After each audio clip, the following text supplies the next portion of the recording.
Bank adalah badan usaha yang menghimpun dana dari masyarakat dalam bentuk simpanan, kemudian disalurkan kembali ke masyarakat dalam bentuk kredit atau bentuk lainnya yang bertujuan untuk meningkatkan taraf rakyat hidup banyak.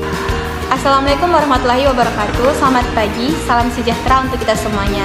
Puji syukur kita panjatkan kepada Allah Subhanahu wa taala atas rahmat dan hidayahnya kita dapat berjumpa kembali pada sesi ini. Yang kami hormati Ibu Yeni Sofiana Kambunan, SPD MSI sebagai dosen pengampu mata kuliah Manajemen Perbankan. Di sini kami dari kelompok 3 yang terdiri dari saya Anissa Wahinuta Galung sebagai moderator. Perkenalkan, nama saya Dina Sartika Tambunan, saya sebagai presentator pertama. Saya Ferdina Jai sebagai presentator kedua. Perkenalkan, nama saya Apostol Paulus Marbun, saya sebagai presentator ketiga. Saya Ira Riswani sebagai presentator keempat. Saya Teresa Magdalena Hutauluk sebagai presentator kelima. Di sini kami dari kelompok 3 ingin menjelaskan mengenai sejarah bank didirikan di dunia, bank pertama yang didirikan di dunia, lalu bagaimana bisa bank masuk ke negara Indonesia, lalu bank pertama yang didirikan di Indonesia, dan bank apa aja yang telah berdiri di Indonesia pada saat sekarang. Nah, untuk itu, marilah kita sama-sama mendengarkan materi yang akan disampaikan oleh teman-teman saya nanti. Pagi semuanya, saya akan menjelaskan sejarah perbankan di dunia. Bank adalah lembaga perantara keuangan antara pihak pemilik dana dan pihak yang memerlukan dana. Kata bank berasal dari Italia, banqui atau bangka yang berarti bangku. Bank pertama di dunia adalah Banca Monte dei Paschi yang berasal dari Italia yang didirikan pada tahun 1397. Pada masa Renaissance, para bankir melakukan kegiatan transaksi mereka sembari duduk di meja pertukaran uang. Halo teman-teman semua, selamat pagi. Di sini saya akan melanjutkan untuk menjelaskan sejarah terbentuknya bank di dunia, di mana pada zaman Babilonia, Yunani, dan Romawi diduga usaha perbankan telah memegang peranan dalam lalu lintas perdagangan. Sementara tugas bank pada waktu itu lebih bersifat tukar menukar mata uang, sehingga orang-orang yang melakukannya disebut dengan pedagang uang.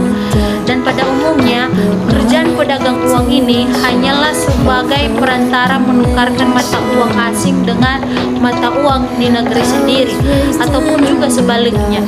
Dan kemudian, usaha ini berkembang kembali dengan menerima tabungan, menitipkan ataupun meminjamkan uang dengan memungut bunga pinjaman. Baik, sejarah perbankan di Indonesia. Lembaga perbankan yang hadir di Indonesia pertama kali tentunya tidak terlepas dari kolonial India Belanda, sehingga pada tahun 1745 VOC mendirikan The Bank van Lening dengan tujuan untuk mempermudah perdagangan Indonesia. Dengan ini dapat kita simpulkan bahwa India Belanda masuk ke Indonesia dengan mempermudah perdagangan dengan lewat mendirikan bank, sehingga masyarakat Indonesia tidak lagi susah payah untuk pergi ke kantor pos untuk mengirim lewat kantor pos mengirim uang, sehingga masyarakat Indonesia bisa saja pergi ke bank atau ke ATM untuk mengirim atau dapat menerima uang untuk dapat memberikan sebuah perdagangan atau hasil uang untuk dibelanjakan. Terima kasih. Selamat pagi, di sini saya akan menjelaskan tentang bank pertama kali yang didirikan di Indonesia. Bank pertama kali yang didirikan di Indonesia yaitu Bank Foreign and Bank Lening. Bank pertama di Nusantara yang berdiri untuk menunjang kegiatan perdagangan pada tahun 1946 adalah Bank Foreign. Bank ini memiliki tugas untuk memberikan pinjaman dengan jaminan emas, perak, perhiasan, dan barang-barang berharga lainnya. Pada tahun 1752, Bank Foreign ini disempurnakan menjadi The Bank Foreign and Bank Lening. Bank ini bertugas memberikan pinjaman pada pegawai VOC agar mereka dapat menempatkan dan memutarkan mereka pada lembaga ini. Hal ini dilakukan dengan iming-iming imbalan bunga. Selamat pagi, baiklah saya di sini akan menjelaskan bagian-bagian bank yang ada di Indonesia. 1. Bank Persero atau Bank BUMN yang terdiri dari Bank Indonesia, Bank Negara Indonesia, Bank Rakyat Indonesia, Bank Tabungan Negara, Bank Mandiri. 2. Bank Swasta Nasional Devisa yang terdiri dari Bank BNI Syariah, Bank Bukopin atau TBK, Bank Ganesha, Bank BUMI Arta atau TBK, dan lain-lain.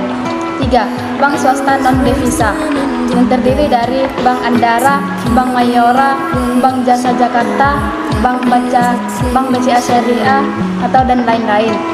4. Bank Pembangunan Daerah yang terdiri dari Bank DKI. 5. Bank asing yang terdiri dari Bank of America N.A., Bank of China Limited, atau Citibank N.A., dan lain-lain. Nah, itulah materi yang dapat kami sampaikan secara singkat.